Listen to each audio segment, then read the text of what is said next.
Welcome to this I Can Present tutorial. In this tutorial we will be looking at the editing window. This is where you put your presentation together. Create a new project in I Can Present. The editing window will appear.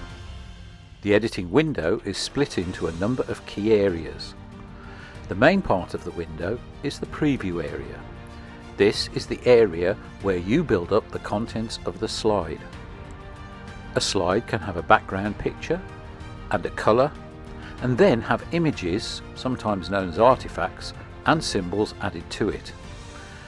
These can all be resized, moved and rotated within the preview area. Above the preview area is the toolbar. There are a number of icons, and these turn blue when activated or are in use. From left to right, we first of all have the New Project icon. This starts a new project and closes down any open project, as you can only have one project open at a time. Next is the Save icon. I Can Present automatically saves your project as changes are made to it. The Save icon is more a safety blanket than a necessity. The Print icon is next, and when active, prints out the preview area. This is followed by the camera or video frame on/off icon. When turned on, the video frame appears in the preview area, showing whatever your camera is pointing at. And lastly in this group, the Recording Studio icon. This opens the Recording Studio window and closes the Editing window.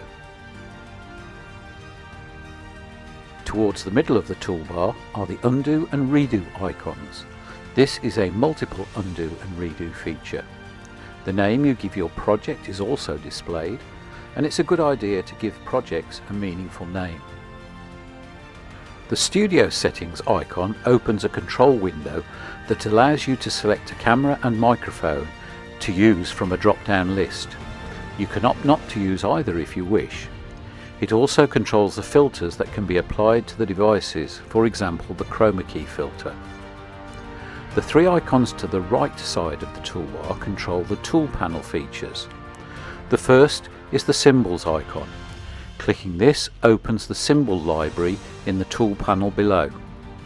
The second activates the script editor that allows you to input text for, amongst other things, the auto cue or teleprompter.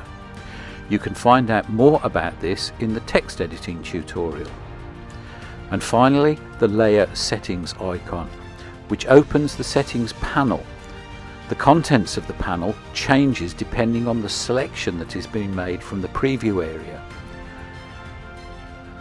Along the bottom of the window is the Timeline and the Listicle.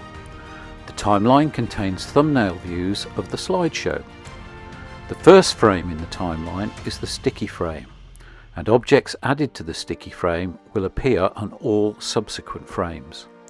The sticky frame cannot have a background colour, nor can it have a background image. The auto cue text for the sticky frame can be used for notes, as it does not appear when the auto cue is in use. The sticky frame always remains in the timeline. You can check on the sticky frame in another tutorial.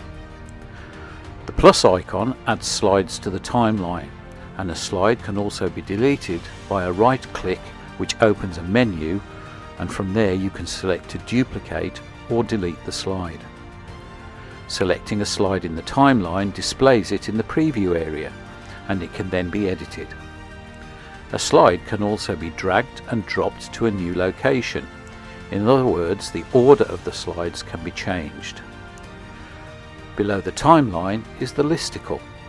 The listicle displays the contents of a slide in layer order. The first being the background colour of the slide, then the background image, the video layer position, and then any symbols or artifacts that you add to the slide. The order of the artifacts can be altered by dragging and dropping them to new locations in the listicle. Selecting an item in the listicle also selects it in the preview area. The listicle content can be deleted and copied with a right click. You can find more tutorials on the different parts of the preview window on our website.